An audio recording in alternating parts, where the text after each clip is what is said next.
अरे काय झालं, कुणाला शोधतोस? अगं असं समज तुलाच. नुसतं समजू ना. नाही म्हणजे मला तर शोधणारच नाहीस तू. खरं तर का नाही रेशमे, त्या वादविवादाच्या स्पर्धेत का नाही तुलाच टाकली पाहिजे होती बघ. इथं सारखं माझ्यावर वाद घालत असतेस. वय मग कशाला थांबिलोस मला? जाते मी, म्हणजे वाद तरी नाही घालायचे. आणि असं काय झालं की नुसतं रुसून बसायचं. आपल्याच माणसं रुसायचं असतंय अभ्या. आणि मी रुसायचे बंद झाले तर समज मी तुझ्यापासून लय लांब गेले. ए बया, अगं असं काय बोलू नकोस. आणि हे असलं अवघड बोलण्यापेक्षा का नाही मला व्हायची मदत कर की. सांग की काय करू?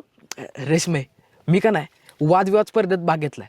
म्हणजे बघ त्याच्यात काय असतं, एकानं आपली बाजू मांडायची आणि दुसऱ्यानं त्याच्या विरोधात बाजू मांडायची. म्हणजे बघ तुला एक आता उदाहरण सांगतो. माणसाची कामं रोबोटनं करणं चांगलं का वाईट, काय वाटतं तुला? वाईटच की. कसं पटवून दे बघू मला. हा, आता बघ, माणसाला मन असतंय, विचार असतात. वेळे प्रसंगी काय चूक काय बरोबर हे कळतंय की माणसाला. अगं पण ते कॉम्प्युटरमध्ये फिट केलं तरी त्या रोबोटला बी कळणारच की. अगं समधी कामं तेव्हा आपल्यासाठी करणार, समजा ऐकणार आपलं. आणि सीमेवर अगं दुश्मनांवर लढताना किती कामाला येईल ते.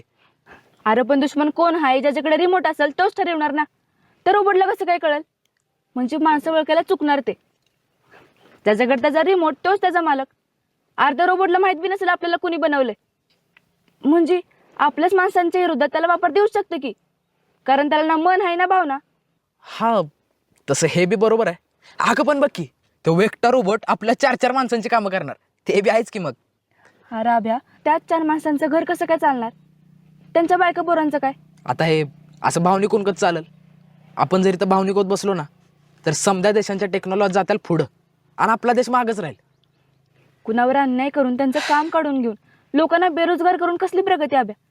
अरे हातात काम आणि चेहऱ्यावर आनंद, हीच खरी प्रगती ना. रेशमे, आता तू का नाही उगाच काय बी बोलायला लागल्यास बघ. हे असलं काय बोललीस ना तिथं तर त्याला कसलं बी मार्क नसतात. सपशेल आरशील. अरे मला कुठे जिंकायचं ह्यात? तुझी स्पर्धा आहे, तू जिंक.